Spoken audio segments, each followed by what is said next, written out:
Olá, boa tarde a todos. Meu nome é Murilo e hoje irei apresentar meu trabalho intitulado Interpretação Paleodeposicional e Paleoambiental da Formação Codó, com base em quimioestratigrafia na área do Parque dos Gaviões na Bacia do Parnaíba. Começando a falar sobre a Bacia do Parnaíba, ela é uma bacia introcratônica localizada na região nordeste do Brasil, formada por sucessões de rochas sedimentares e ígneas. Ela é limitada por alguns altos estruturais e províncias tectônicas importantes na região. Aqui nós temos uma carta estratigráfica da formação Codó, o qual nós temos aqui em destaque a nossa área de estudo, que seria a sequência Cretácea, né? O qual iremos estudar principalmente a formação Codó presente nessa supersequência Cretácea, a qual ela é composta litologicamente falando por folhelos pretos, arenitos, carbonatos e anidritas. E ela foi depositada durante um momento muito importante para a história do Atlântico Sul, que foi durante a incursão marinha do Atlântico Sul na região. Bem, alguns modelos, existem alguns modelos propostos por diversos autores de como se deu essa gênese do Oceano Atlântico Sul. Temos aqui inicialmente o modelo proposto por Arai, onde ele acredita que essa gênese se deu via Suez, a partir do Mar de Tétis, um mar localizado mais ao norte, né, o qual invadiu com esses braços de mar toda a região nordeste do Brasil, e para ele tirar essa conclusão, ele se utilizou de dados de palinofloras e fósseis marinhos. Diferentemente de Arai, Assini, que também estudou essas três bacias, porém utilizando de dados de afloramento e estudando paleocorrente nesses afloramentos, ele acredita que existiram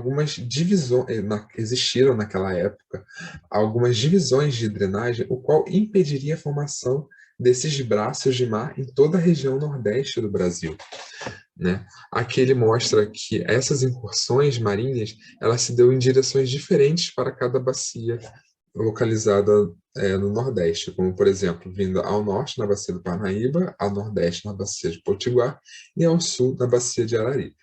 E, por fim, o último modelo que nós estamos mostrando aqui, o modelo proposto por Bastos, ele acredita que essa incursão marinha ela se deu via Golfo, o qual ele denominou esse Golfo, o Golfo Codó. E para essa conclusão, ele se utilizou de próxies de carbono orgânico total, além de alguns isótopos de carbono. Agora, falando exatamente sobre a nossa área de estudo, nós iremos estudar 6 poços localizados no Parque dos Gaviões, essa região aqui mais central da bacia do Parnaíba. Aqui nós temos a localização dos nossos 6 poços, porém, para essa apresentação, eu irei dar enfoque no poço PGN14. Aqui nós temos o nosso fluxo de trabalho, o qual nós iniciamos com uma leitura gama-espectrométrica das nossas amostras de calha. Vale ressaltar que são amostras de calha e não um testemunho nas nossas amostras de calha. Depois nós tivemos uma fase de tratamento dessas amostras, depois uma leitura do XRF após esse tratamento das amostras e, por fim, uma análise de dados. Começando a falar sobre a nossa análise de dados, nós temos aqui um gandograma, o qual nós conseguimos dividir os elementos as concentrações de elementos químicos gerados pelo XRF em 2 grupos. Temos aqui esse grupo em vermelho, que nós chamamos de grupo 1, e esse grupo em azul, que nós chamamos de grupo 2. Onde o grupo 1 ele apresenta condições de maior umidade, sedimentos mais finos, sedimentos siliciclásticos e condições paleorredoxas mais anóxicas, diferentemente do grupo 2, que eles apresentam condições de menor umidade, presença de evaporitos, maiores condições hidrodinâmicas, condições paleorredoxas mais óxicas e uma maior contribuição biogênica e de fauna marinha. Todavia, em alguns poços, nós tivemos alguns elementos típicos do grupo 2 presentes no grupo 1. Então, o que isso poderia significar para a nossa interpretação? Talvez nesses poços haja uma maior presença de filosilicatos, áreas fontes mais ricas desses elementos, menor concentração de calcita ou talvez uma menor contribuição biogênica. Agora nós temos aqui nossa interpretação litológica, como nós interpretamos de maneira geral esses poços, né, essas amostras de calha, né? Temos aqui que os poços lidos são poços muito argilosos e siltosos, registros de grande pacote de anidritas na coluna sedimentar. a argilosidade do mesmo ele aumenta para o topo e temos uma maior presença de carbonatos na base. E vale ressaltar que alguns poços eles não apresentam esse grande pacote de anidrita no decorrer da sua coluna sedimentar. Aqui nós temos um exemplo já interpretado do poço PGN14, o qual nós conseguimos dividir ele em 3 quimiofaces, chamadas, respectivamente, de essa verde em CD1, a azul de CD2 e a laranja de CD3. Né? Essa interpretação foi feita com o auxílio da curva de Gamma-Ray, junto com todos esses dados gerados pelo XRF e pelo Gama espectrômetro.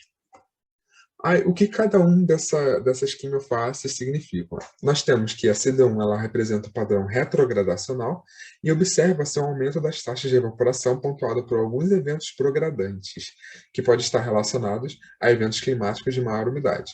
O CD2 ele sugere um caráter agradacional, tem nesse pacote a grande presença de anidritas e carbonatos, e também houve a formação de uma grande laguna, permanecendo um ambiente árido. E por fim, nós temos a CD3, que tem um caráter progradacional e está presente em todos os poços estudados. A umidade ela aumenta gradativamente, além das condições do ambiente voltarem a ser mais anóxicas para o topo. Aqui nós temos a correlação de todos os nossos poços, que foram feitas utilizando tanto a curva de Gamma-Ray como os nossos dados nossas quimiofaces, certo? E vale ressaltar que alguns poços, eles não possuem a anidrita, que seria essa em roxo. E, surpreendentemente, são os poços que estão mais ao alto, o que pode sugerir, talvez, uma remobilização tectônica dessa região, visto que a anidrita, normalmente, ela se deposita em ambientes mais altos, mais rasos de uma lagoa. Aqui, agora, falando sobre, por fim, a nossa conclusão, que esse trabalho teve como objetivo avaliar a integração desses dados, né, tanto de rocha, perfil e geoquímico, para a gente avaliar esses processos da formação do Atlântico Sul e a variação relativa no nível do mar na região.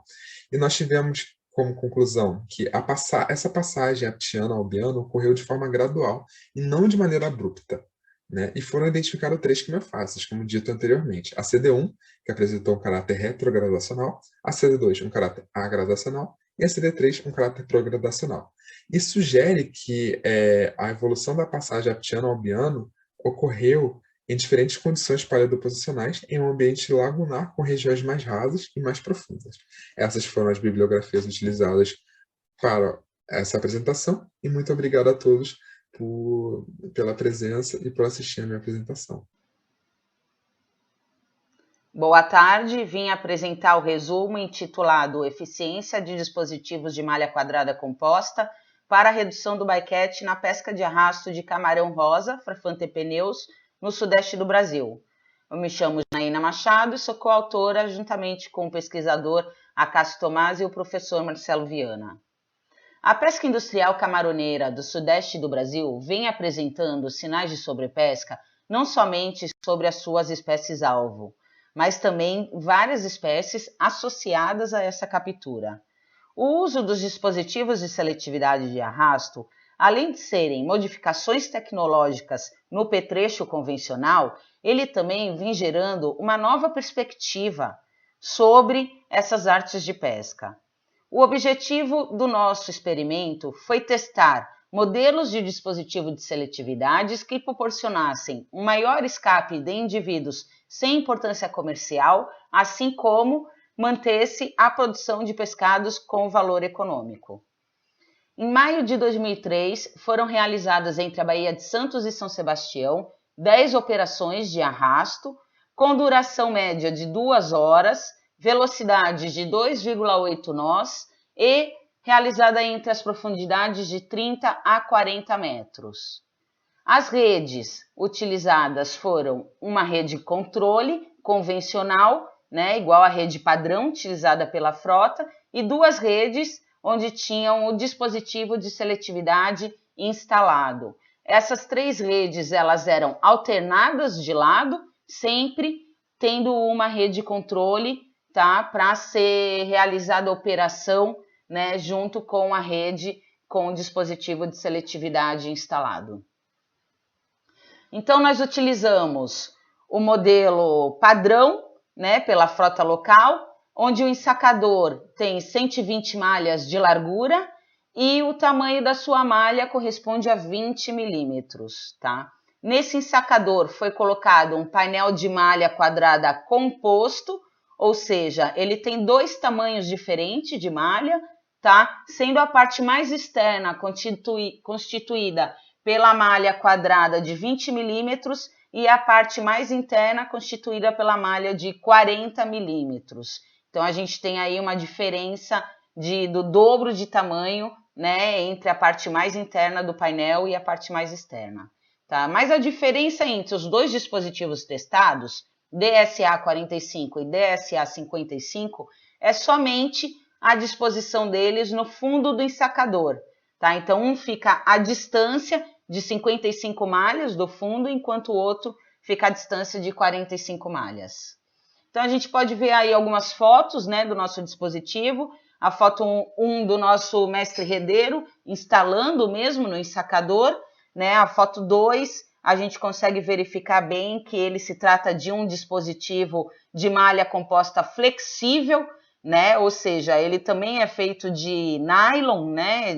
Linhas de pesca, não é feito de metal, tá? E as figuras 3, 4 e 5, elas estão mostrando um zíper, né? Que foi doado pra gente, ele veio da Austrália, né? E ele era colocado entre a rede e os ensacadores. Então, nessa hora de trocar, né, o modelo de rede utilizado para cada bordo da embarcação, a gente simplesmente retirava esse ensacador pelo zíper, facilitando muito a operação, ao invés de trocar a rede inteira, né, de cada braço da embarcação. Então, na figura 6, não dá para ver muito bem, mas dá para ter uma noção de como essa rede fica esticada, né? Então, é a tração, né, da rede arrastando no mar, sendo trazida de volta para o barco.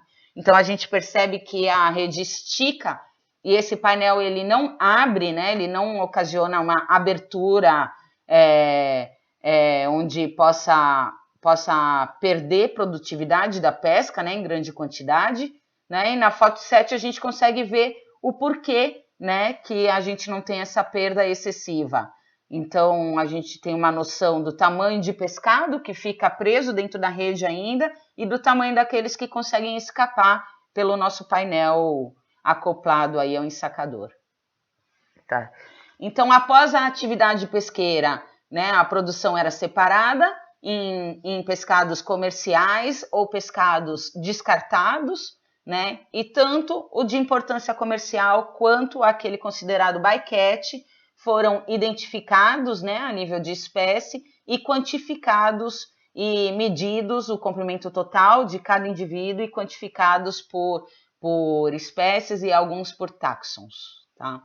Então, a gente também obteve o desvio padrão, o intervalo de confiança e o teste T da produção de cada um dos 3 modelos de rede, né? E obtivemos aí como resultado que os 2 bordos da embarcação arrastavam em semelhança, então qualquer diferenciação aí de produtividade, ela teve realmente a ver com o modelo de rede utilizado e não com o arrasto da embarcação em si, né? A gente teve também uma redução da biomassa de bycatch, né, em relação à rede de controle. Então, a DSA-45 aí reduziu em 22,7% e a DSA-55 10,9%.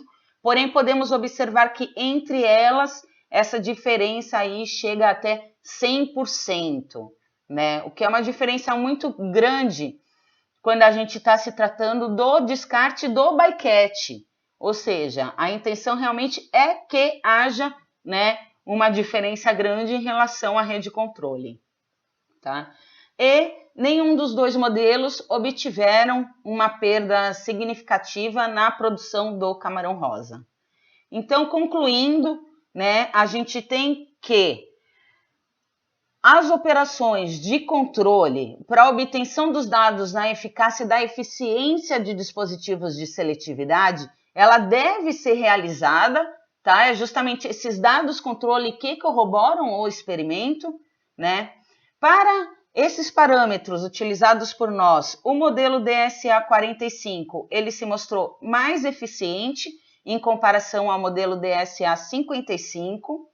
Nenhuma dos dois modelos de rede, nenhuma medida mitigadora utilizada, né, ocasionou uma perda significativa da espécie alvo dessa pescaria, que é o camarão-rosa, e que novos estudos devem ser realizados dentro dos parâmetros, né, das operações implementadas pela frota local para que possa ser realmente sugerido um modelo de dispositivo de seletividade adequado.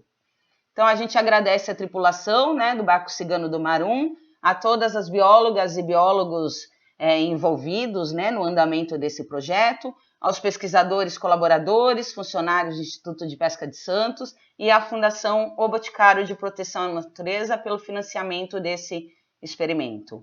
Qualquer dúvida, deixa aí meu e-mail, machadojanainaf@gmail.com.br, e fiquem à vontade. Quem precisar entrar em contato, fico à disposição. Boa noite, meu nome é Camila Silva de Lavô, sou estudante de Ciências Biológicas pela Universidade Federal do Vale do São Francisco e hoje eu vou apresentar uma revisão de literatura intitulada Fatores de Ameaça para Corais de Oceanos Profundos. Os corais são animais pertencentes ao reino Animalia, filo Cnidaria e classe Anthozoa. Quando encontrados em oceanos profundos, eles podem ser denominados como CWC, do inglês Cold Water Corals. Esses animais eles não dependem de algas dinoflageladas para a produção de energia, porque eles podem ser encontrados em profundidades que variam de 200 a 1.200 metros em locais que o Sol não vai atingir. Desse modo, eles não precisam das zooxantelas para realizar simbiose e produzir energia. Além disso, eles podem ser encontrados em temperaturas entre 4 e 3 graus Celsius. Uma característica muito importante desses corais de oceanos profundos são que eles apresentam longevidade e crescimento lento, o que também é bem preocupante de acordo com a OSPAR, Proteção de Meio Marinho do Atlântico Nordeste, que classifica esses animais atualmente como vulneráveis. Como o trabalho consiste em uma revisão de literatura, foram levantados artigos disponíveis nas plataformas Google Acadêmico e Cielo e foram assistidos documentários disponíveis em plataformas online que falassem a respeito desse tema. A partir daí, os dados levantados apontaram alguns resultados, como em primeiro lugar a ação antrópica como um dos principais fatores de risco para esses animais. Atualmente, existe uma chamada corrida pelas terras raras. O que são terras raras? São minerais encontrados em oceanos profundos, ou seja, no meio do oceano.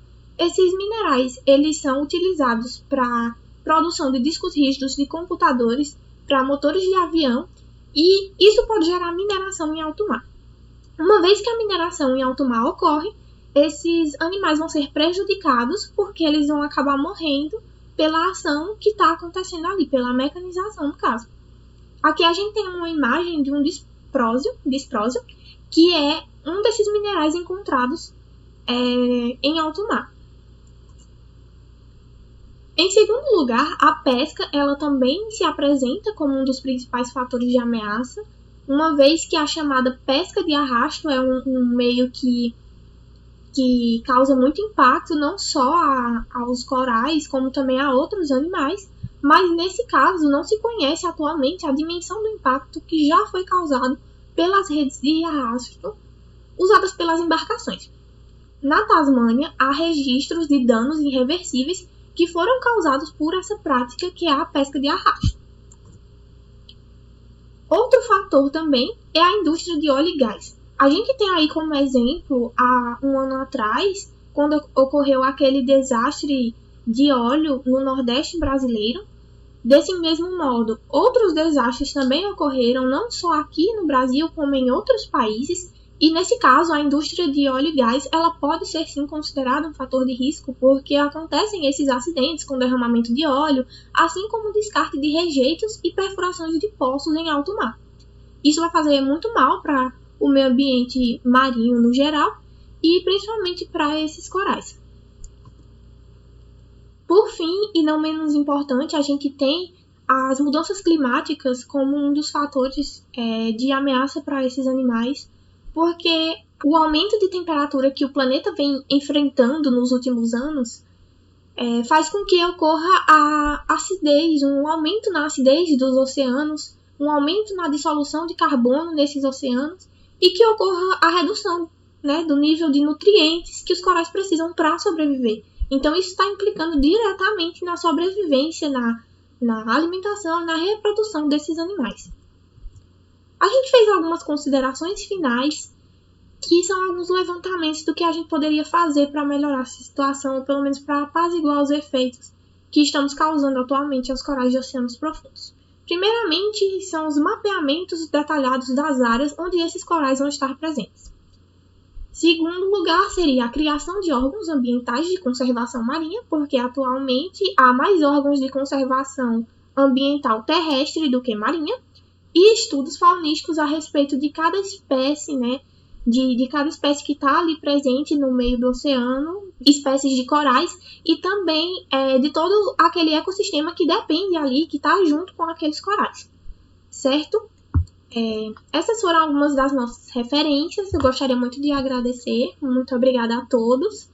E fica aí o meu contato para quem quiser conversar mais um pouquinho. Saudações, pessoal. Eu sou o João Coppe. Eu sou mestrando na Universidade Federal do Espírito Santo, no programa de pós-graduação em Oceanografia Ambiental. Eu desenvolvo minha pesquisa no Laboratório Poseidon, sob orientação do professor Dr. Renato Ghisolfi. E sou financiado pela CAPES. Eu trabalho com modelos de simulação climática e eu venho falar um pouco hoje para vocês sobre as alterações nas temperaturas que eu venho percebendo nos meus estudos, utilizando um modelo brasileiro dos sistemas terrestres. Então, eu espero que vocês aproveitem a apresentação. Eu queria começar dando uma introdução sobre o processo. O clima, desde o começo da humanidade, foi muito íntimo de nós, seres humanos. Em meados dos anos 80, foi criado o painel intergovernamental de mudanças climáticas para tratar dos assuntos que envolvem o clima. E esse órgão foi criado para fornecer informação de qualidade e veracidade para os tomadores de decisão, para que assim as decisões fossem tomadas de acordo com o que fosse melhor para o clima. Bom, isso em teoria. O fato é que, desde a sua criação, o IPCC ele tem se dedicado à elaboração de estudos e, em um desses estudos, ele criou a comparação entre modelos acoplados para ver como que a atmosfera reagiria até o final do século, dados os ritmos de emissão de gás carbônico. Bom, na fase 5 do projeto de intercomparação, foram criados os experimentos, que estão mostrados no canto inferior esquerdo, e eles foram divididos entre emissões diferentes de gás carbônico. Em 1850, começou a simulação histórica, até 2005, e nessa simulação foram consideradas as concentrações de carbono observadas desde o período pós-revolução industrial. De 2005 até 2105, foram criados diferentes panoramas, que a gente vê no canto superior direito. Os chamados RCP, Caminhos de Concentração Representativa de Emissão de Carbono. Existem cenários mais brandos e os mais graves. O mais grave de todos é o RCP 8.5, que foi o que eu utilizei nesse estudo, porque nada é mais grave do que o pior, certo? Então, eu fiz a utilização dos resultados do experimento RCP 8.5 e o experimento histórico em forma de anomalia para ver como se davam as alterações. O BESM é um modelo desenvolvido pelo INPE, com a componente também desenvolvida pelo INPE, o BAN, e a componente oceânica desenvolvida pelo GFDL, um laboratório norte-americano. E esse modelo é caracterizado por ter uma baixa resolução, mas realizar cálculos durante um longo período temporal. Então, a gente precisava saber como está se comportando a temperatura nesse modelo. E daí eu fiz anomalias entre os resultados do BESM e resultados in situ obtidos através do banco de dados WOA. E na superfície a gente pode perceber que existem anomalias positivas de elevada magnitude na região da confluência Brasil-Malvinas. E essas anomalias são circuladas, bordejadas por anomalias negativas, ou seja, existe o aquecimento e em volta desse aquecimento um resfriamento. Essa dinâmica, representada pelas anomalias, se relaciona ao fato da baixa capacidade do BESM em resolver vórtices, por conta da baixa resolução. E essa estrutura já foi dita, é bem conhecida como uma região extremamente dinâmica e de alta atividade vertical. Da mesma forma, a gente pode olhar para 500 metros, onde chegam águas centrais, e olhar essa esteira de anomalias negativas e fazer uma correlação entre a chegada de vórtices liberado pela corrente das agulhas. É sabido que essa região é irrigada por vórtices da corrente das agulhas, que vem lá do Oceano Índico. Entretanto, por conta da baixa resolução do modelo, ele não consegue resolver esses vórtices, daí a anomalia negativa, por não ter esse input de calor, de energia. Em 100 metros, a gente vê que existem anomalias negativas, mostrando que o BESM é mais frio na região da bifurcação da corrente sul equatorial na costa da América do Sul e também na região da formação de águas e no início da corrente sul equatorial, novamente por conta da baixa capacidade do modelo em resolver a dinâmica de mesoescala.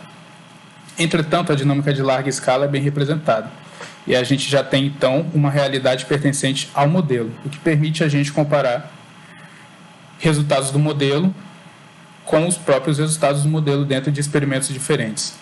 E assim foi feito. Essas são duas seções paralelas à linha do Equador, em que na de cima, a seção de 24 graus sul, mostra a diferença entre as médias dos anos 2080 a 2105 e o período histórico para todo o domínio. E a gente pode perceber que a região acima dos 500 metros de profundidade é majoritariamente dominante de uma anomalia positiva, que atinge até 3 graus de temperatura, mostrando que no final do século há um aquecimento para essa região. Em 38 graus sul, já próximo da região da confluência Brasil-Malvinas, a gente vê que esse aumento de temperatura ele é mais confinado a um núcleo, que seria correspondente à frente que se estabelece no lugar devido à confluência entre a corrente do Brasil e a corrente das Malvinas. Essa anomalia já é mais intensa e atinge até 10 graus de temperatura. Ou seja, a gente pode ver que em relação ao experimento histórico, no final do século, as águas nessas regiões realmente estão mais aquecidas.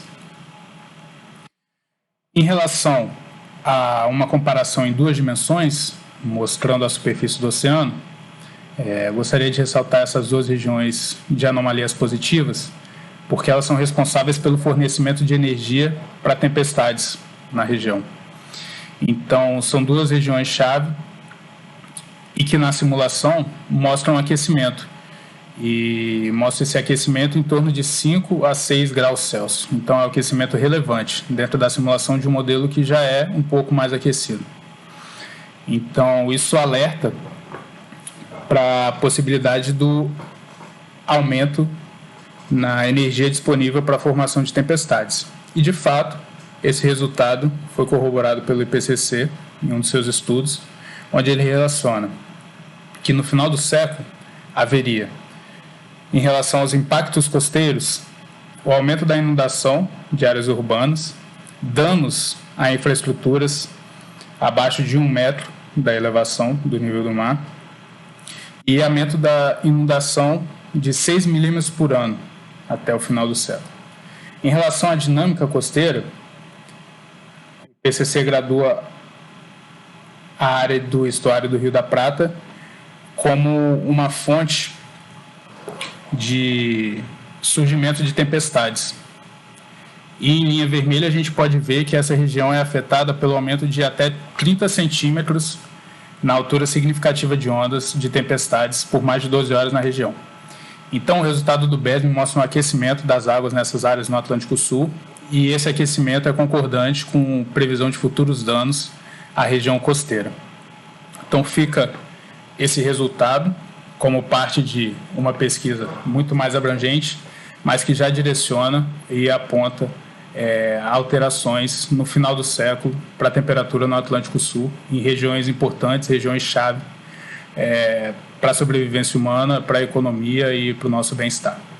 Queria agradecer a todos e até a próxima. Olá a todos, meu nome é Carlos Augusto Musetti de Assis, sou aluno de mestrado no programa de pós-graduação em Oceanografia da UERJ e o tema da minha apresentação é Tendências e Variabilidade no Sistema Carbonato Marinho no maior sumidouro de CO2 atmosférico no Atlântico Tropical, em específico no Atlântico Tropical Oeste, em 8 graus norte e 38 graus oeste. Desde a Revolução Industrial, tem ocorrido um aumento significativo nas emissões de CO2 globais, e o CO2 é um dos gases responsáveis pelo efeito estufa. O aumento no CO2 na atmosfera gera alguns impactos, como o aumento na temperatura média global, o aumento na incidência de eventos extremos e, o que vai ser mais explicitado nesse trabalho, a acidificação dos oceanos.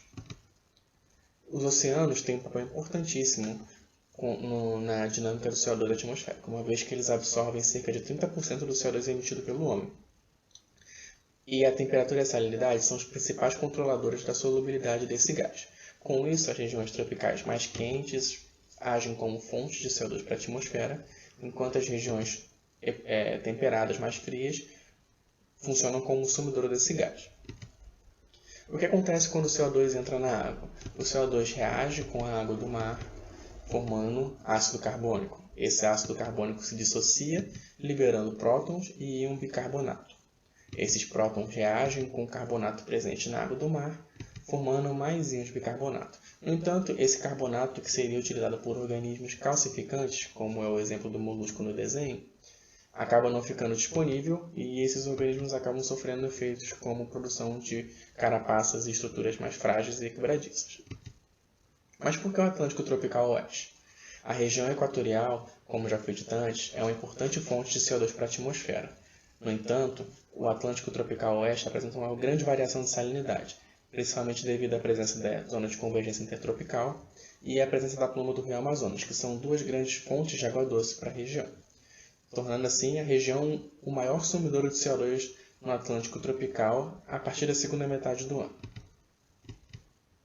Vamos entender um pouquinho melhor como funciona essa variação. De janeiro a junho, os ventos predominantes são os alísios de Nordeste, que mantém a zona de convergência intertropical sobre o continente sul-americano, e a corrente norte do Brasil, paralela à costa, levando a pluma do Rio Amazonas para regiões mais a oeste, tornando assim a salinidade na região da boia desse estudo mais alta e estável. Já de julho a dezembro, os ventos predominantes são os alísios de sudeste, que levam a zona de convergência intertropical mais ao norte, e a corrente norte do Brasil sofre retroflexão, levando a pluma do Rio Amazonas para a região da boia de estudo. Com isso, a salinidade fica mais baixa e mais variável na região.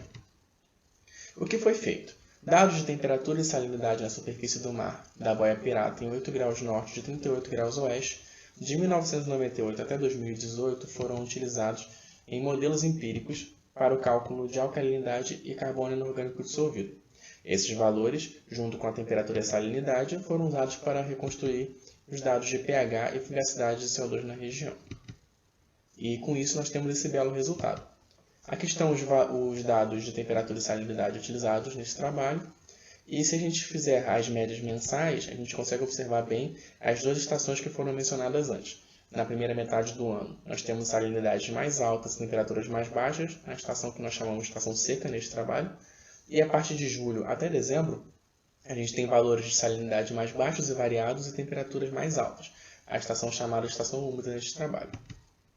Na alcalinidade e o carbono inorgânico dissolvido, apenas o carbono inorgânico dissolvido mostrou tendência significativa no tempo, um aumento de 0,717 micromol por quilo ao ano. E quando feitas as médias mensais, a gente observou que as variações mensais foram muito similares na salinidade. No caso do pH e da fugacidade, ambos mostraram tendência significativa no tempo, o pH com um decréscimo de 0,001394 unidades de pH ao ano e a fugacidade com um aumento significativo de 1,539 microatmosferas ao ano. Quando feitas as médias mensais, o pH mostrou um padrão similar da salinidade, com valores mais altos de janeiro a junho e valores mais baixos de julho a dezembro, enquanto que a fugacidade apresentou um padrão mais parecido com a temperatura, com valores mais baixos na primeira metade do ano e valores mais altos na estação úmida na segunda metade do ano. Vale ressaltar que a estação úmida também é marcada por uma ressurgência equatorial mais forte na região, trazendo águas ricas em CO2 para a superfície. Isso é tudo? É claro que não. A gente foi pesquisar e encontrar outros modos de variabilidade importantes naquela região.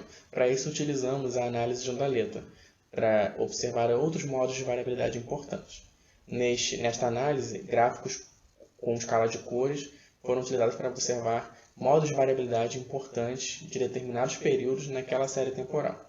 Cores quentes indicam variação significativa naquele período. Aqui podemos observar os diversos dados, a gente consegue ver também a variação sazonal, que está ali em torno de 365 dias, que é o valor ali bem no meio, que tem essa cor vermelha bem marcante. Os valores abaixo disso são harmônicos da variação sazonal, que não tem importância significativa. E o que a gente precisa observar melhor são os valores acima, que são os marcados pelos quadrados. A gente foi observar esses períodos de variação, períodos entre 511 e 1715 dias, ou seja, 1,4 e 4,7 anos, que coincidem com o El Niño Oscilação Sul. A conclusão é que a região apresentou um aumento significativo no DIC e na FCO2, indicando aumento no carbono inorgânico estocado naquela região, além do pH apresentar redução significativa, mostrando que mesmo uma região tropical, onde a tendência é de liberar CO2 para a atmosfera, ela também está sendo afetada pelo aumento desse gás na atmosfera. E embora a sazonalidade seja o modo de variabilidade principal, modos como o El Niño Oscilação Sul também afetam de maneira secundária o sistema carbonato do Atlântico Tropical Oeste. Muito obrigado e segue meu e-mail para eventuais contatos. Boa noite a todos, meu nome é Luiz Henrique, eu sou aluno de Oceanografia da UFPE. Fui orientado pela professora Sigrid Neumann Leitão e pela doutora Renata Campelo. Fui orientado no meu PUBIC, cujo título é Biodisponibilidade de Microplásticos ao Zooplâncton e ecorregiões marinhas do Oceano Atlântico Tropical. Nas 2 últimas décadas, houve um aumento do interesse da comunidade científica em desenvolver trabalhos relacionados ao microplástico e à inserção dessas partículas dentro do ambiente marinho. A durabilidade desse material, somado com a produção global massiva, faz com que essas partículas sejam um dos poluentes mais persistentes dentro da coluna d'água, fazendo também com que ele participe de uma gama de processos que ocorrem no oceano, processos esses químicos, físicos e biológicos, que é o enfoque do nosso trabalho. A gente tem 2 consequências, uma consequência mais direta, a curto prazo, do microplástico inserido nos processos biológicos, que seria a ingestão dessa partícula por organismos, causando a obstrução do trato digestivo e, consequentemente, a morte.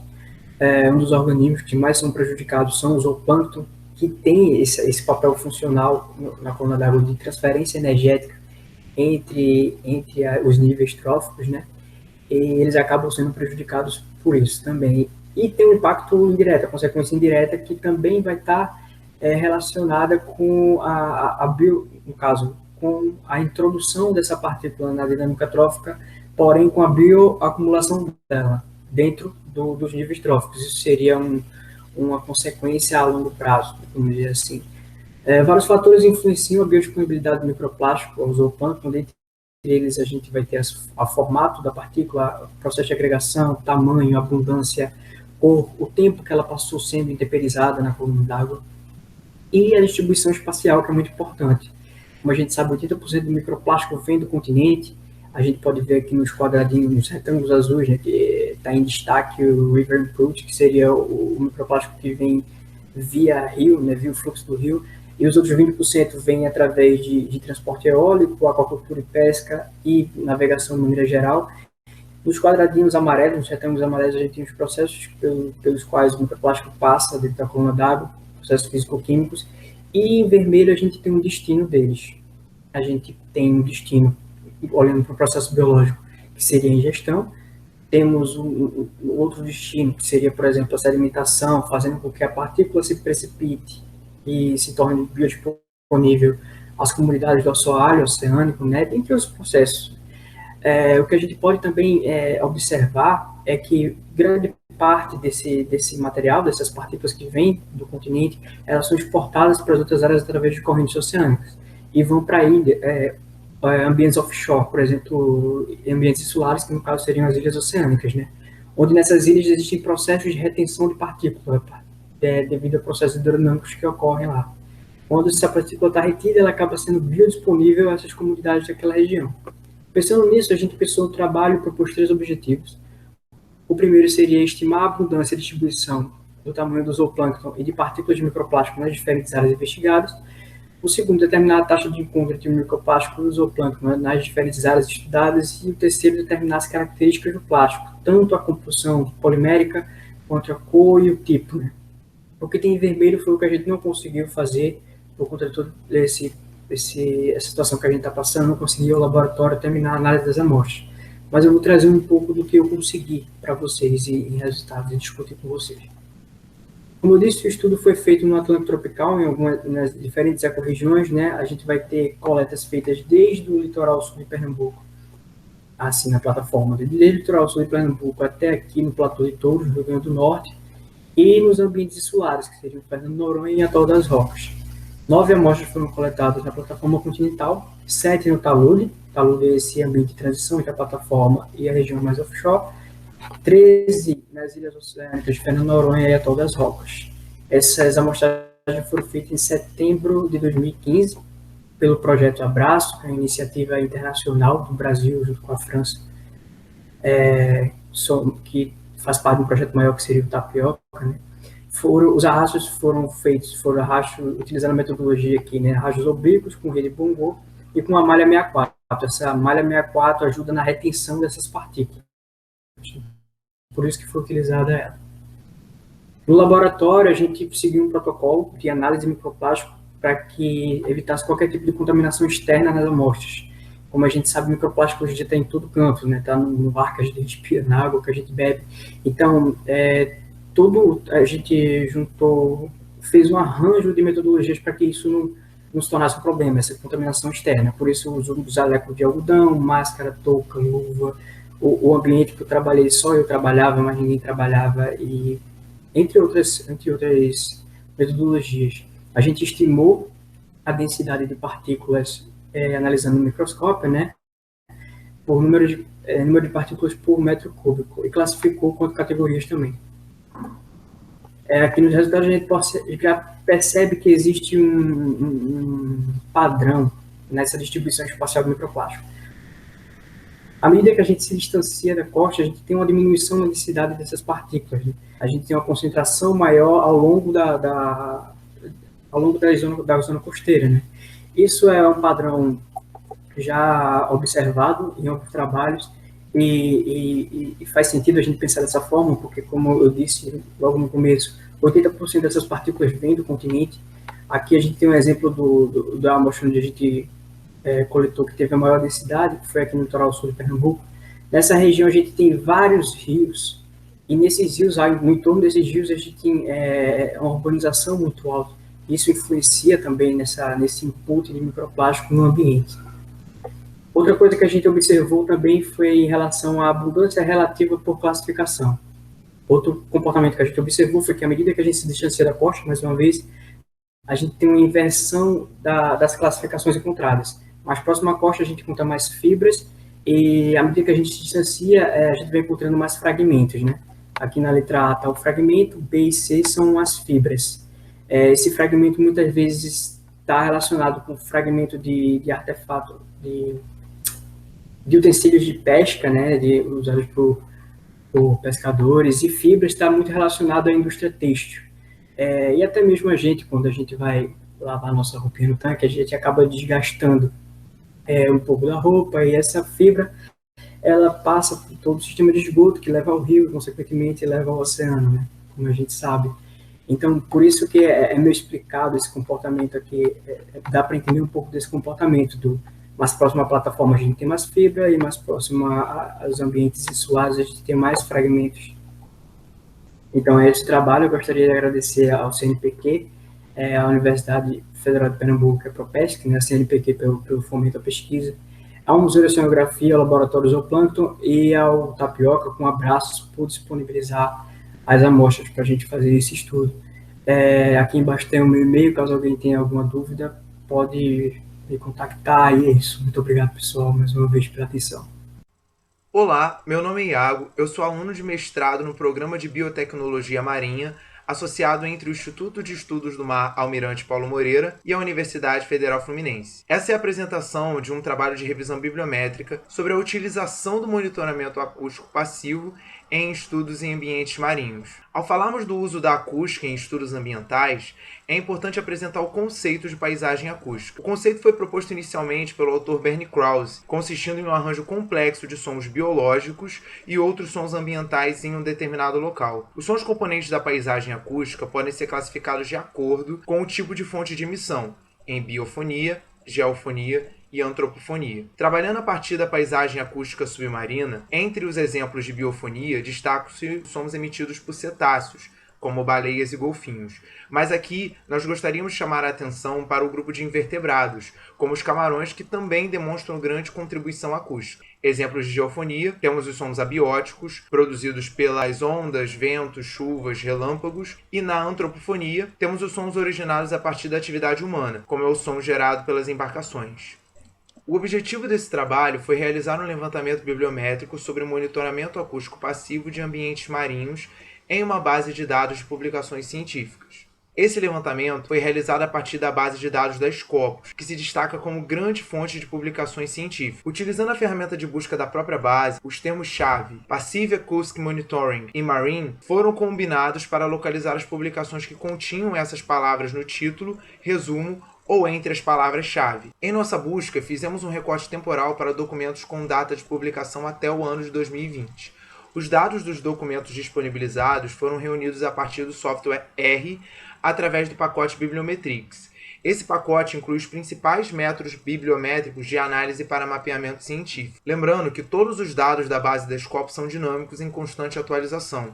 Assim, todos os dados obtidos aqui correspondem ao dia em que os dados foram exportados pelo programa. Nesta busca, foram identificadas 347 publicações associadas ao MAP e a ambientes marinhos. Através do R, também obtivemos informações sobre período, fontes, autoria e o índice de colaboração. A produção científica anual corresponde ao período entre 1996 e 2020, um total de 25 anos. Nós podemos observar que o número de publicações é mais expressivo nos últimos 5 anos, correspondendo a 53% de toda a produção. Isso evidencia a difusão das metodologias passivas no cenário científico atual. Em relação à produção por país, os dados obtidos correspondem a valores de frequência, contabilizada a partir da participação de cada autor com filiação registrada. Ao todo, foram registradas a participação de 44 países e 5 publicações com dados indefinidos. Podemos ver que os Estados Unidos e o Reino Unido representam a maior frequência de publicação. Os valores eles se encontram entre parênteses. O Brasil aparece em 12º lugar, concentrando pouco mais de 1% da produção. Os valores totais ultrapassam 100%, pois são considerados os trabalhos com coautoria e em colaboração entre países. Neste levantamento, o documento mais citado corresponde ao trabalho de revisão bem detalhado de Thiago Marques e colaboradores, sobre estimativas de densidade populacional de animais usando a acústica passiva. Além disso, o R nos permite destacar autores e fontes por ordem de relevância, através do número de publicações, e por impacto, atribuído por meio do H-Index, que registra o equilíbrio entre a produção científica e o impacto de citação das publicações. A autora destacada aqui, por relevância e por impacto, é a Sophie Van Parges. Em seu trabalho mais recente, o MAP foi utilizado para compreender a presença de embarcações e suas implicações em áreas marinhas protegidas. O periódico JASA se destaca com 10% das publicações analisadas.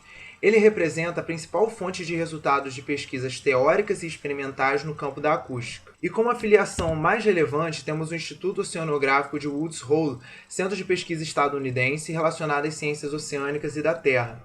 Fazendo uma busca complementar, utilizando outros termos-chave, identificamos 76,1% das publicações associadas aos estudos com cetáceos, 21,6% das publicações associadas a estudos com peixes e apenas 3,7% das publicações associadas com invertebrados. Em relação à produção científica brasileira, foram identificadas 10 publicações entre o período de 2013 e 2018. Entre esses, temos 5 trabalhos em colaboração com os Estados Unidos, um com o México e um com o Japão. A instituição brasileira destacada por maior relevância foi a Escola Politécnica da Universidade de São Paulo, com 4 das 10 publicações. Como mais citado, temos o trabalho de Souza Lima e colaboradores, que realizaram uma revisão em um inventário de gravadores autônomos fixos para o monitoramento acústico passivo de mamíferos marinhos. O autor de maior relevância e impacto destacado, Padovese, em seu trabalho mais recente propõe uma metodologia para analisar dados de monitoramento acústico passivo, utilizando o cálculo tradicional de espectrograma e níveis de pressão sonora. Entre as considerações deste trabalho, ressaltamos o potencial promissor do MAP para estudos ambientais, representando uma metodologia que permite o registro à distância e de forma remota, com potencial não invasivo e de baixo custo. Também permite um monitoramento em ampla escala temporal e espacial, detecção de espécies raras e com hábitos crípticos e o monitoramento de ambientes de difícil acesso. A utilização das metodologias acústicas passivas em estudos ambientais permite analisar alterações em habitats que por vezes não são evidenciadas por meio de metodologias mais convencionais. Mas e a relação entre o monitoramento acústico passivo e a biotecnologia ambiental marinha, que é algo que temos explorado no grupo de bioacústica do IAPM? Para Singh, a biotecnologia ambiental consiste no desenvolvimento, uso e regulação de sistemas biológicos, sejam produtos ou serviços, para aplicações em diferentes áreas, incluindo o monitoramento ambiental. Dessa maneira, nós estimamos a inserção e a difusão do monitoramento acústico passivo como ferramenta dentro do ramo de biotecnologia ambiental. O MAP tem sido utilizado para estudos sobre recuperação de áreas degradadas, monitoramento e estudos populacionais, acompanhamento da poluição subaquática, identificação de mudanças ambientais e o acompanhamento da biodiversidade. Assim, diante do acelerado processo de degradação de ecossistemas marinhos, estima-se que essa linha de pesquisa seja de essencial aplicação no Brasil, de modo a auxiliar na conservação e gestão ambiental. Gostaria de externar os meus agradecimentos ao IAPM e à UF pelo apoio institucional e deixo meu contato disponível caso você tenha se interessado pelo trabalho. Obrigado. Olá, boa tarde. Meu nome é Bruna e o meu trabalho está intitulado como Climatologia Mensal das Ondas Superficiais de Gravidade na região do Oceano Atlântico Equatorial Ocidental, adjacente à plataforma continental do Maranhão. As ondas de gravidade elas são importantes agentes controladores da dinâmica dos ambientes marinhos. E os principais parâmetros que as caracterizam são a direção, a altura e o período. Ferramentas estatísticas têm permitido as análises desses parâmetros, que são feitas a partir de séries temporais de dados de reanálise. O clima de ondas ele é um objeto de estudo muito importante para dar suporte a atividades como obras de engenharia que são realizadas na interface continente-oceano, que vem crescendo nos últimos anos e que precisam desse tipo de estudo.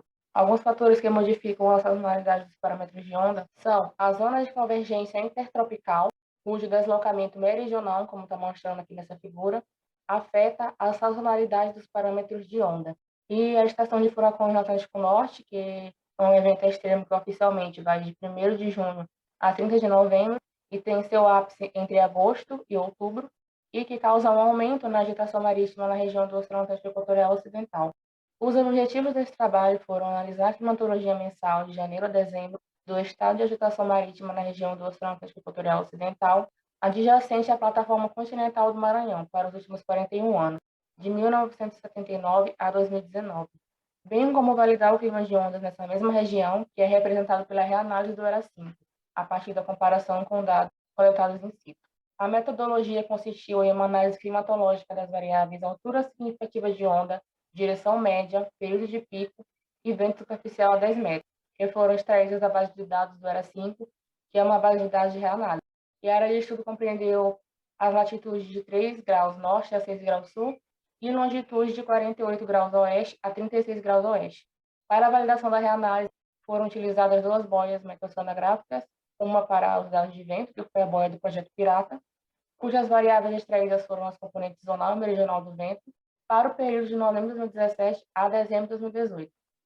Para a validação dos dados de onda, foi utilizada a boia do Programa Nacional de Boias, PN-Boia, para as mesmas variáveis de onda do ERA-5, para o período de novembro de 2016 a dezembro de 2017. Ambos os períodos citados são os períodos que tinham de dados disponíveis. A frequência dos dados é horária e foram aplicadas análises estatísticas entre as séries. Aqui temos a figura de localização das boias. A boia amarela é a boia do PN-Boia, que fica em Fortaleza, e as coordenadas 3 graus norte e 38 graus oeste, e a boia do marcador vermelho é a boia do Pirata, que fica em 0 grau norte e 35 graus oeste. Os resultados para a altura significativa de onda, HS, e direção média, DM, mostraram que as alturas de onda na região de estudo variaram entre 0,5 a 2,2 metros. Aqui temos a figura da climatologia mensal, que vai de janeiro a dezembro, com as maiores alturas ocorrendo entre setembro, outubro e novembro, que é quando ocorre a primavera no hemisfério sul, e ocorre a confluência dos ventos alisos de sudeste e nordeste, com os ventos de sudeste mais intensificados por conta do deslocamento das ECIT. E a partir dos vetores da direção média que foram colocados sobre o campo da HS, foi possível observar que ocorreu uma mudança na direção de pico das ondas, ocasionada pela temporada de furacões no Atlântico Norte, que causa a entrada de ondas mais altas a partir do quadrante norte do domínio, como é bem visível aqui no mês de novembro. Os resultados para o período de pico mostraram uma variação de 6 a 12,6 segundos.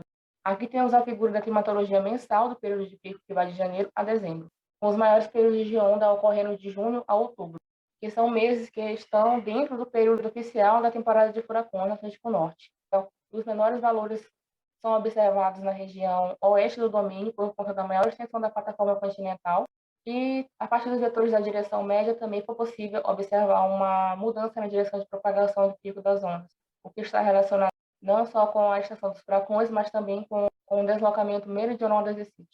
Os resultados para o vento superficial a 10 metros mostraram que ocorreu uma variação entre 0,2 a 8 metros por segundo. Aqui temos a figura da climatologia mensal do vento, que vai de janeiro a dezembro. Janeiro demonstrou ser o mês com maior intensidade do vento, que entra com maior intensidade pela borda norte da grade, e a partir dos vetores das componentes do vento que foram colocados sobre o campo da resultante, foi possível observar que ocorreu uma mudança de sudeste para leste da direção. E essa mudança está diretamente relacionada com a variabilidade sazonal das ECIT. Os resultados da validação para a altura significativa de onda, como está mostrando aqui na figura 7, mostrou que tanto os dados do ERA, em vermelho, quanto os dados do PN-Boia, encontram-se bem ajustados, não havendo grandes diferenças, apenas em alguns momentos, como aqui em junho de 2017. Já para o período de pico, na figura 8, a comparação também foi feita entre o PN-Boia, o ERA-5, PN-Boia em preto, o ERA-5 em vermelho. É possível ver que o ERA superestimou os dados em alguns momentos, mas visualmente falando, as séries encontram-se bem ajustadas. Para a direção média na figura 8, a comparação foi feita entre os dados do PN-Boia e ERA-5, PN-Boia preto, ERA-5 em vermelho, e aqui é possível ver que a série do PN-Boia apresentou os valores extremos da direção média, chegou a 360 graus, que possivelmente foi ocasionado pela interação da onda com a boia, que ocasionou um giro de 360 graus na onda. E o dado do ERA-5 só conseguiu simular esse valor aparentemente em um pico, como está mostrando aqui. Em alguns momentos também é possível ver que o dado do ERA superestimou os dados da boia, mas para o final da série. Para os ventos a 10 metros, a comparação foi feita entre a boia Pirata e os dados do ERA-5. Pirata em preto e ERA-5 vermelho, e foi feito entre as componentes do vento, o 10 e o V10. Para ambas as componentes é possível ver que a série do ERA subestimou os dados para o mesmo período, entre janeiro de 2018 e junho de 2018, bem como superestimou também em alguns momentos no final da série para ambas. Em relação às estatísticas, a correlação de Pearson mostrou que as variáveis HS, PP e V10 obtiveram correlações fortes, enquanto que DM e U10 obtiveram correlações moderadas, o que mostra que há uma grande semelhança entre os dados do ERA-5 e os dados medidos em situ pelas boias.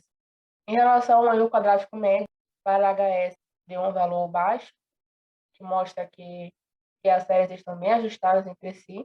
Os valores para ATP, o 10V10, foram semelhantes e um pouco maiores que para HS, em decorrência de algumas divergências maiores visíveis entre as séries.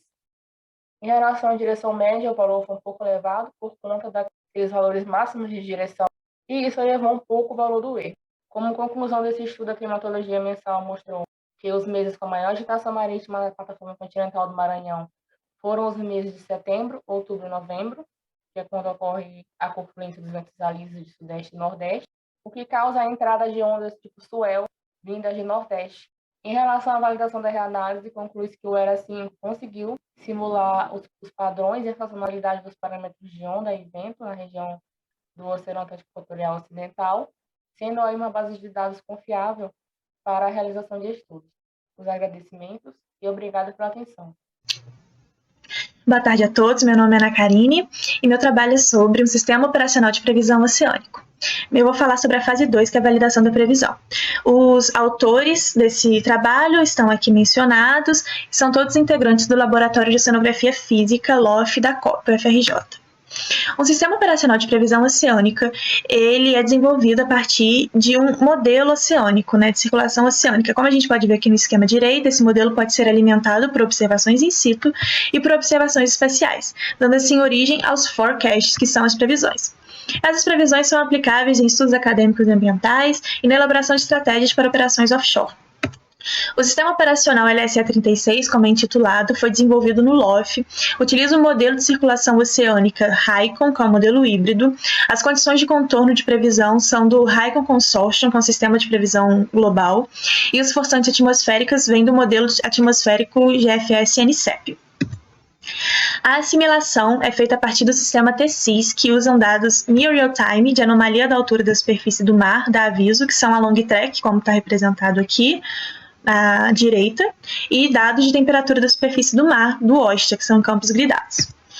O LSE-36, então, é capaz de gerar 5 dias de previsão a cada dia, tem uma resolução horizontal de 1 por 36 de grau, que é aproximadamente 3 km, e apresenta 32 camadas híbridas. Como a gente pode ver aqui na figura da direita, seu domínio vai de 6 graus sul a 30 graus sul e de 50 graus oeste a 30 graus oeste, abrangendo as principais bacias oceânicas. Os objetivos desse trabalho é avaliar a capacidade do modelo e da assimilação em convergir as soluções numéricas em relação aos dados assimilados e avaliar o desempenho da previsão. Para isso, foram traçadas seções ao longo da costa brasileira, que nos permite estudar a bifurcação da sul equatorial, que acontece ao sul de 10 graus sul, e também o posicionamento da corrente do Brasil, a magnitude, e também seus processos de instabilidades que geram feições de mesoscala. Tendo em vista esses objetivos e as seções, nós escolhemos a seção em destaque aqui no mapa para ilustrar essa apresentação. Essa seção é estratégica para a datação do posicionamento e magnitude da corrente do Brasil, o processo de instabilidade que gera os vórtices e meandros, que é causado pela mudança na orientação da linha de costa, e também para o deslocamento dessas feições ao longo do domínio.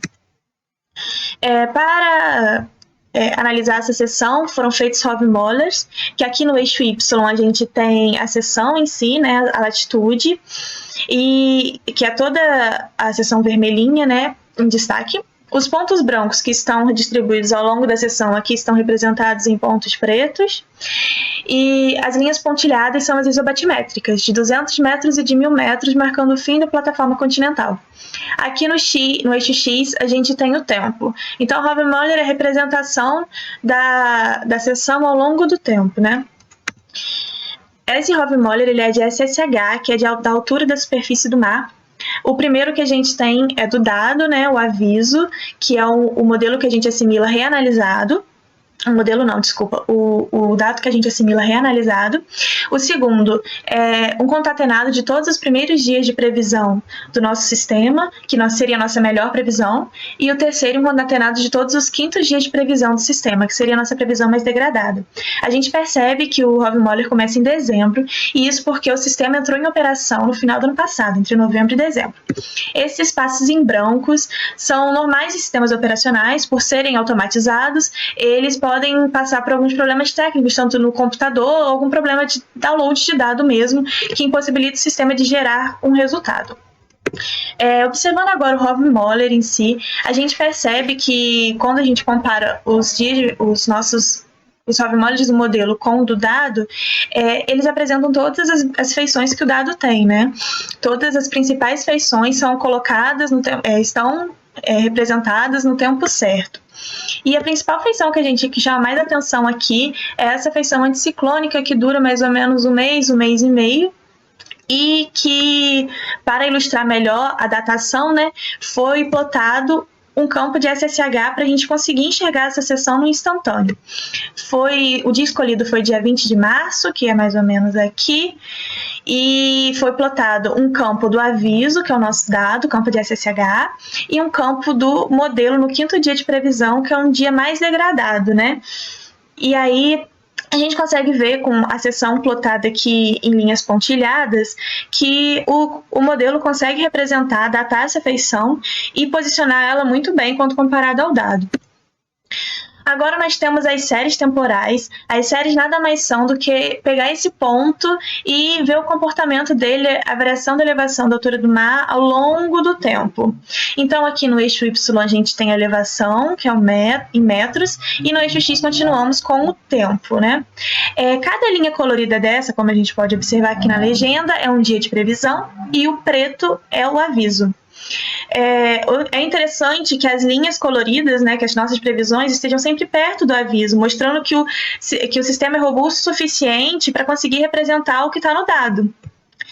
A gente observa que até mesmo a diferença entre as linhas coloridas é muito pouca, mostrando pouca degradação do sistema ao longo da previsão, né? E percebe que o sistema consegue sim acompanhar o dado com um maior deslocamento sendo observado aqui, que é menor do que 0,1 metros. Vendo agora um Hofmöller de TSM, que é a temperatura da superfície do mar, agora com WASH, né, como nosso produto de temperatura, a gente observa que o sistema também apresenta o mesmo padrão do dado, apesar de algumas diferenças, que se deve ao fato do sistema ter muito mais resolução. Quando a gente olha um campo de temperatura, a gente vê que o dado, o modelo, ele tem muito mais feição do que o dado. Isso é devido à maior resolução. Então, quando a gente olha as séries de TSM, nos mesmos pontos que a gente viu em SSH, no ponto 2 em vermelho e ponto 4 em verde, a gente vê que o modelo tem muito mais, os dias de previsão têm muito mais picos, né, muito mais frequência, mas ele consegue acompanhar a variação de temperatura que está no dado. E acompanha e representa muito bem essa variação. Além dessas análises mostradas, também foram feitas comparações com outros sistemas operacionais, né? Os sistemas globais, Mercator e Hyper Consortium, mostrando que o sistema LSE36 ele é tão bom quanto e às vezes até melhor na representação dessa região. A validação com dados in situ também é algo que temos o intuito de fazer, mas ainda não foi feita devido à dificuldade de encontrar dados independentes recentes. E o próximo passo para aprimoramento do modelo do sistema é a implementação de maré e a otimização da batimetria. Muito obrigada. Aqui está meu e-mail para contato, caso tenha alguma dúvida. Olá, boa noite. Meu nome é Caio. Vou falar sobre vórtices na corrente das agulhas e suas implicações na distribuição e ecologia do picoplâncton, nanoplâncton e microplâncton no Oceano Atlântico Sul. Os vórtices das agulhas eles são gerados na região da retroflexão das agulhas, quando a corrente das agulhas retorna para o Oceano Índico, gerando vórtices anticiclônicos que derivam pelo Oceano Atlântico Sul, trazendo águas mais quentes, mais salgadas e podendo transportar espécies planctônicas. Os vórtices eles são identificados através da anomalia da superfície do mar, através da imagem de satélite da Aviso, uma vez que a temperatura da superfície do mar não é suficiente para identificá-los, uma vez que com o tempo eles perdem essa assinatura térmica na superfície. O objetivo desse trabalho foi avaliar a distribuição espacial de distintas frações de tamanho do plâncton em 3 vórtices diferentes e dados vorticidades gerados na retroflexão da corrente das agulhas em uma coleta da Comissão Força de junho a julho de 2015.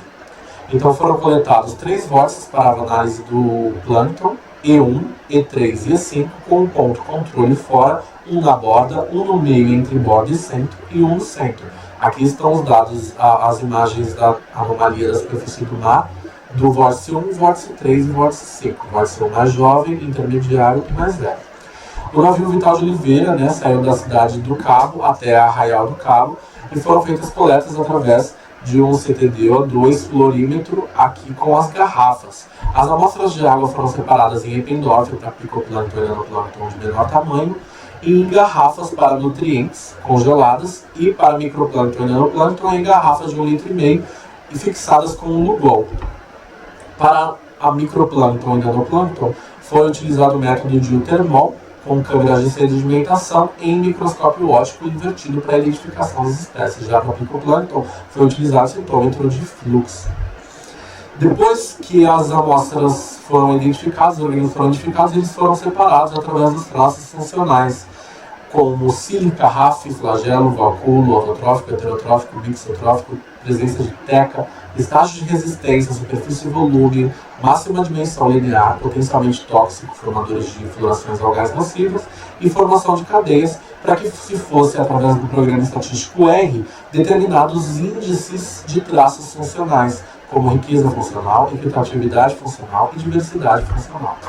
Em relação às análises de nutrientes, foi possível observar que o vórtice 1, que era o mais jovem e o com maior vorticidade, apresentou as maiores concentrações de nutrientes, principalmente nitrito e fosfato.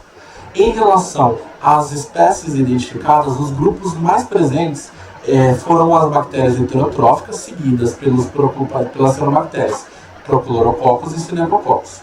Quando a gente compara a relação de Senecococcus com Prochlorococcus e em relação aos nutrientes, é possível observar que o Prochlorococcus teve uma relação positiva em relação aos nutrientes, principalmente nitrito e fosfato, demonstrando que esses organismos têm uma relação entre quanto maior os nutrientes, maior a densidade de Prochlorococcus. Senecococcus, o que não pode ser observado aqui para Senecococcus. Quanto maior a concentração ou densidade de Senecococcus, não houve maior concentração de nutrientes.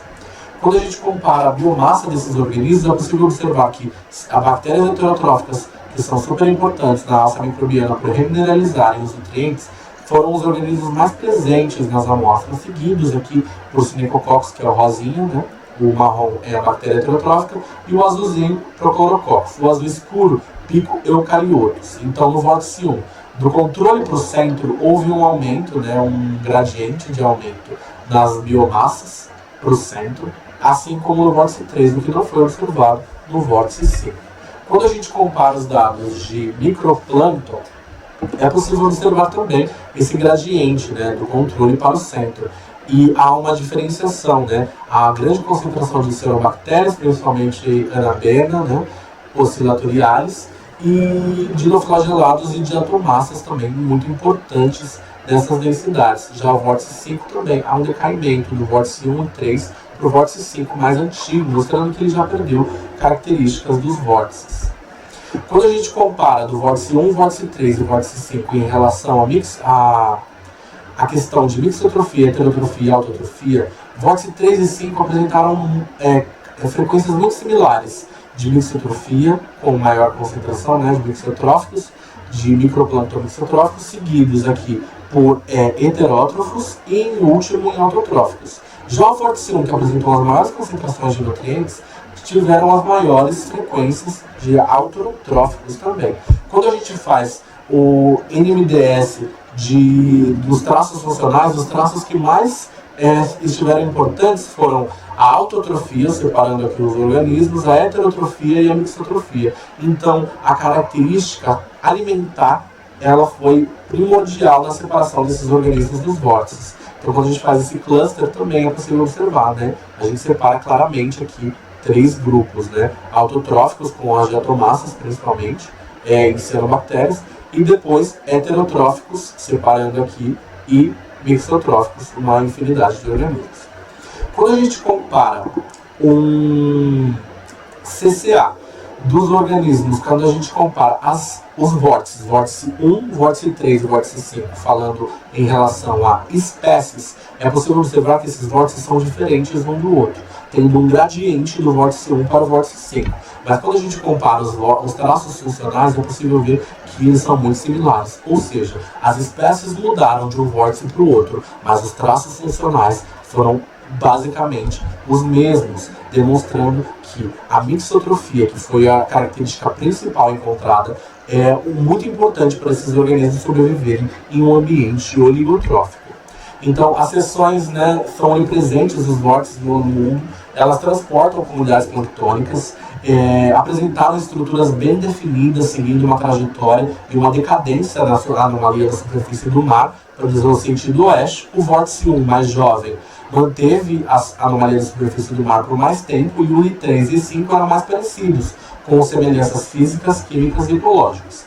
Quando a gente compara a somatória da biomassa planctônica, é possível observar que o vórtice 1 e o vórtice 3 foram muito similares, com um aumento, né, da biomassa do controle para o centro, tendo no centro DCM, na profundidade de maior clorofila, a gente tem aqui as maiores concentrações aqui de biomassa planctônica. E no vórtice 5, isso não é observado, né? É muito similar os valores encontrados. Esse infográfico demonstra aqui um pouquinho dos resultados, né? Um resumo dos resultados, mostrando a mixotrofia, sua importância em cada um dos vórtices, principalmente no vórtice 1, a autotrofia no centro do vórtice 1, por ter maiores nutrientes. Então a gente tem biomassa do pico, ela aumenta e cai. Posteriormente, nutrientes, a mesma coisa. Nitrito, muito importante. Biomassa do micro e biomassa do nano, que foi diferente de todos os outros. Então aqui é um esquema da alça microbiana nos vórtices, né, com a matéria orgânica sendo degradada, os nutrientes sendo produzidos, e o consumo pelo micro e nano, autotrófico, heterotrófico e mixotrófico. Muito obrigado. Olá, boa tarde. Meu nome é Aro. Hoje vou falar sobre o sistema de previsão oceânica, que em sua fase 1 teve avaliação do sistema de assimilação de dados. Esses são os autores colaboradores desse trabalho. Nós somos do Laboratório de Oceanografia Física, o LOF, da COP da UFRJ. Bom, o sistema operacional de previsão oceânica, ele tem por seu desenvolvimento, né, um modelo oceânico e sua alimentação através de dados de satélite e dados observacionais in situ. Com isso, o modelo resolve as equações e aí a gente consegue fazer as previsões. Essas previsões a gente consegue aplicar em estudos acadêmicos, ambientais e também, principalmente, na elaboração de estratégias para a operação offshore, como algum tipo de derramamento de óleo ou algum tipo de emergência. Bom, o nosso modelo a gente chama ele de LSE-36. Ele é um modelo de circulação oceânica que utiliza o HYCON, né, e como condições de contorno utiliza o HYCON consórcio, e a gente utiliza as forçantes atmosféricas, o modelo de previsão GFS-NCEP. A assimilação de dados do nosso modelo, a gente usou o sistema TSIS, né, que é considerado dados em tempo real. E quais são esses dados? Os dados da assimilação são a anomalia da altura da superfície do mar, né, que é um produto fornecido da Aviso, que eles fornecem essas tracks para a gente aqui. E a temperatura da superfície do mar, fornecido pelo OSHA, que já é um campo gridado, que eles fornecem para a gente. Bom, o nosso sistema ele faz 5 dias de previsão, né? Tem o nosso domínio representado aqui nessa figura com as principais bacias sedimentares, né? O nosso domínio vai de 6 sul até 30 sul, 50 oeste até 30 oeste. Nossa resolução é de 1,36 grau, aproximadamente 3 km e 32 camadas híbridas. Aqui eu quis apresentar para vocês um campo de temperatura da superfície do mar, nesse lado esquerdo do OSHA e nesse lado direito do meu modelo, do dia 25 de nove de 2009. Aqui a gente pegou só a parte sudeste do nosso modelo, né, a representação aqui da costa do Rio de Janeiro, e aqui a gente consegue ver, já batendo de cara, que o nosso modelo ele tem muito mais resolução. e ele acompanha as isolinhas de temperatura do dado aqui em real. Aqui já é o dado de altura da superfície do mar, que é o da aviso, que é uma reanálise que eles fazem daqueles tracks. E aqui tem o do nosso modelo. A gente pode ver aqui que essas setinhas são representadas pelas velocidades U e V. E o que o nosso modelo consegue representar as principais aqui feições. Bom, o objetivo principal do meu trabalho é avaliar a eficiência da assimilação de dados a partir de integração de hardcache realizada por um período de 1 ano. Então a gente fez isso com assimilação e sem assimilação para poder comparar um com o outro. E para isso a gente fez as análises estatísticas baseadas nesse hardcache, análises espaciais e temporais. Para validar essa assimilação em âmbito espacial, a gente vai ter resultados parecidos com esse aqui. Aqui, no caso, eu usei os dados de altura da superfície do mar. Por isso que o meu eixo Y está em metros. Já o meu eixo X, ele está em tempo. Por que tempo? Porque a gente fez uma análise espacial. Então, aqui nesse caso, a gente calculou o bias, que é o dado menos o campo do dado, menos o campo do nosso modelo, e com isso a gente faz a média desse campo. E fazendo isso ao longo do ano, a gente faz isso uma vez por dia. Então, a gente tem aqui o nosso eixo X, os dias do ano. E aqui em vermelho está o nosso modelo assimilado e em azul o nosso modelo livre. Aqui embaixo a gente tem o RMSE, que é o Root Mean Square Erro, né? Que é realizado através dessa equação aqui, que ele mostra para a gente, né, a variância média do nosso modelo em relação ao dado. Então a gente consegue, já batendo de olho aqui, observando que o nosso erro do nosso modelo assimilado ele é bem menor que o nosso modelo livre, né? Observando aqui, chega a diminuir 0,04. Bom, a nossa análise temporal ela vai ter como resultado o espaço, então vai ser o nosso campo. Aqui a gente tem aquele mesmo cálculo, só que aí a gente fez a média para o ano todo do nosso bias, do nosso modelo livre, aqui nesse caso, e aqui da direita o nosso erro. Bom, comparando um modelo com o outro, um modelo livre com o nosso modelo assimilado, a gente consegue observar que tem uma redução desse bias, né, principalmente nessa região aqui mais nordeste. E comparando os nossos erros, a gente vê que o erro ele tem uma diminuição muito maior nessa região sul aqui. Isso se dá por conta da possível alta variabilidade nessa região. Só que, observando aqui na costa, a gente consegue ver que a gente não consegue diminuir esse erro por conta de que nós não assimilamos dados acima de 100 metros de altura da superfície do mar. Outro tipo de validação que a gente usa no âmbito temporal é a correlação. A correlação ela é a correlação do nosso modelo para o nosso dado. Então, aqui a gente tem a correlação do nosso modelo livre e do nosso modelo assimilado. Então, aqui a gente consegue observar visualmente aqui que o nosso modelo assimilado, a correlação dele é muito maior, porque uma correlação maior aqui está associada às cores quentes. E o nosso modelo livre aqui, a gente consegue observar que, principalmente nessa região aqui, sudeste, a nossa correlação ela é bem baixa. Outra observação que a gente pode fazer aqui é que nessa região aqui do contorno, a nossa correlação é alta por conta da nossa condição de contorno.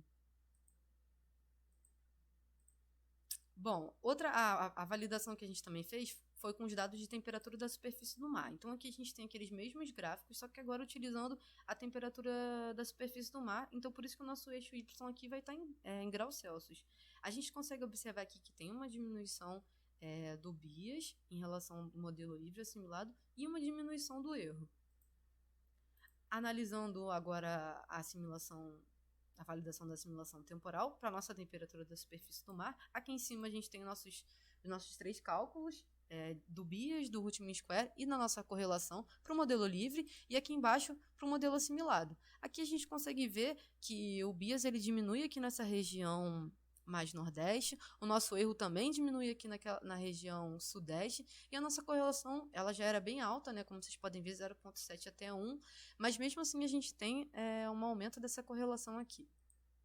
Bom, as minhas considerações finais são que a assimilação se mostra eficaz para a redução do bias, aumento da correlação e diminuição do nosso erro, e uma melhor representação, tanto espacial quanto temporal. Com isso, o sistema LSA36 ele é robusto para a implementação de previsão. E isso já está acontecendo, nós já estamos com o modelo rodando e fazendo previsões. E essa já é a fase 2 desse trabalho que a minha colega Ana fez. Muito obrigada. Bom, pessoal, bom dia. Eu sou Renan Vieira, sou aluno de mestrado em Oceanografia pela UERJ. E hoje eu vou estar aqui apresentando um pouquinho do meu trabalho de dissertação para vocês, que tem como tema propriedades químicas das massas de água no Oceano Atlântico Tropical Oeste. Bom, a área de estudo ela compreende a porção oeste do Oceano Atlântico em um transecto que fica localizado ao longo da longitude 38 graus oeste, entre as latitudes 1 grau sul e 15 graus norte. Mas por que estudar essa região sob a perspectiva das massas de água? Bom, como a gente pode ver aqui nessa imagem que mostra uma seção de todo o Oceano Atlântico e as massas de água distribuídas ao longo do Oceano Atlântico, a gente pode ver que na região aqui do retângulo vermelho, que é a região equatorial, ela apresenta uma grande variação de massas de água. Como a gente pode observar, tem desde massas de água formadas no hemisfério sul, como massas de água no hemisfério norte, tanto nos polos como nos trópicos. Além disso, tem também massas de água formadas na própria região equatorial, que torna ela riquíssima nesse contexto. Bom, mas o que seriam essas massas de água, né? As massas de água elas são parcelas de água que são formadas em determinada parte do globo, e quando elas são formadas, elas adquirem determinadas características de parâmetros conservativos como temperatura e salinidade, que não se modificam ao serem transportadas ao longo dos oceanos pelos diversos sistemas de corrente. Como a gente pode observar aqui, esse aqui é um diagrama TS e é um gráfico de dispersão muito utilizado para poder identificar uma massa de água em uma determinada região, porque a gente pode observar o parâmetro de temperatura e de salinidade, dependendo do valor de temperatura e de salinidade, você vai ter uma determinada característica. Bom, além desses parâmetros termalinos, também tem algumas características biogeoquímicas que podem auxiliar nessa caracterização. A principal delas é o oxigênio dissolvido. Bom, e aí a gente entra nos objetivos, né? O objetivo desse trabalho seria determinar outras propriedades que poderiam também auxiliar e caracterizar essas massas de água, sendo elas as propriedades dos nutrientes dissolvidos, no caso, como o nitrato, fosfato e a sílica. E para atingir esse objetivo, o objetivo específico do trabalho é identificar as principais massas de água presentes na região equatorial, de acordo com os meus dados termoalinos. Bom, a base de dados do trabalho ela compreende duas bases de dados diferentes que foram coletadas durante o programa Pirata, em 2018, a bordo do navio Vital de Oliveira. Bom, a primeira base de dados é o CTDO2, que compreende onde foram coletados dados de temperatura e salinidade, e através desses dados foram feitos dados de temperatura potencial e densidade neutra, que possibilitaram fazer essa caracterização inicial de cada massa de água que tinha na região. E além disso, foram feitas amostras discretas de água em garrafas para poder fazer análise laboratorial de nitrato, fosfato e sílica. Bom, foi feito também um levantamento bibliográfico com as faixas as propriedades das principais massas de água presentes naquela região. No caso, a água tropical, as águas centrais do Atlântico Norte e do Sul, a água intermediária antártica, a água profunda do Atlântico Norte e águas fundo antártico. Esse levantamento foi feito para que os nossos dados fossem comparados com esses, a fim de encontrar essas 6 massas de água no nosso trabalho. Bom, e foi possível fazer essa identificação e as 6 foram encontradas e identificadas no trabalho de acordo com esse diagrama TS, com eixos em oxigênio. Bom, só com a temperatura e a salinidade foi possível determinar 5 massas de água, mas não deu para identificar a diferença entre a Arcas e a Cam, pois elas têm uma faixa de densidade bem parecida, mas os dados de oxigênio auxiliaram nessa identificação, já que a Cam possui menos oxigênio em relação à Arcas. Bom, após isso foi feito um gráfico de seção de densidade neutra, para a gente poder ver a distribuição das massas de água ao longo de toda a seção do transecto. E através desses dados foi possível identificar cada uma das 6 massas de água também ao longo da sessão. Através das isolinhas de densidade neutra que foram utilizadas, elas foram sobrepostas nos gráficos de seção para cada um dos 3 nutrientes, e aqui a gente começa com o nitrato. A sobreposição das isolinhas possibilitou que a gente conseguisse observar cada uma das massas de água e que tipos de características e de concentrações de nutrientes elas teriam. Bom, no caso do nitrato, é possível observar nesse gráfico superior que tanto a água tropical quanto as 2 águas centrais elas não possuem uma grande concentração de nitrato, e isso muda já na água intermediária antártica, que é a que apresenta a maior quantidade de concentração de nitrato, com uma média de 22 micromol por quilo. Já a PAN ela apresentou valores intermediários, enquanto a AFEX apresentou o segundo maior valor médio, aproximadamente 19 micromol por quilo. Bom, fosfato, através dos dados de concentração, é possível observar que a água tropical, a ACAS e a CAN, no caso do fosfato, elas também possuem baixa concentração, e em contrapartida, a água intermediária antártica também possui a maior valor de concentração de fosfato, que é de aproximadamente 2 micromol por quilo. A PAN volta a apresentar valores intermediários, enquanto a AFA apresenta o segundo maior valor médio, que é de aproximadamente 1,6 micromol por quilo. Bom, por fim, temos a sílica. A sílica ela apresentou baixa concentração ao longo de toda a coluna d'água, quase toda a coluna d'água, no caso, tanto na água tropical como nas águas centrais, na água intermediária e na água profunda. Apenas a água de fundo antártica que vai apresentar um elevado valor de sílica, de aproximadamente 62 micromol por quilo. Bom, o que foi possível observar nesse trabalho é que alguns parâmetros biogeoquímicos eles podem sim auxiliar nessa caracterização, porque tem algumas massas de água que têm características bem singulares voltadas para determinados nutrientes. Por exemplo, o nitrato e o fosfato eles conseguem demarcar muito bem a água intermediária antártica, enquanto os dados de sílica podem auxiliar na identificação da água de fundo antártica. Bom, pessoal, obrigado por terem assistido o trabalho. Qualquer dúvida que vocês tiverem, qualquer sugestão, vocês podem mandar para o meu e-mail que eu deixei aqui. E aguardo vocês no chat. Um abraço.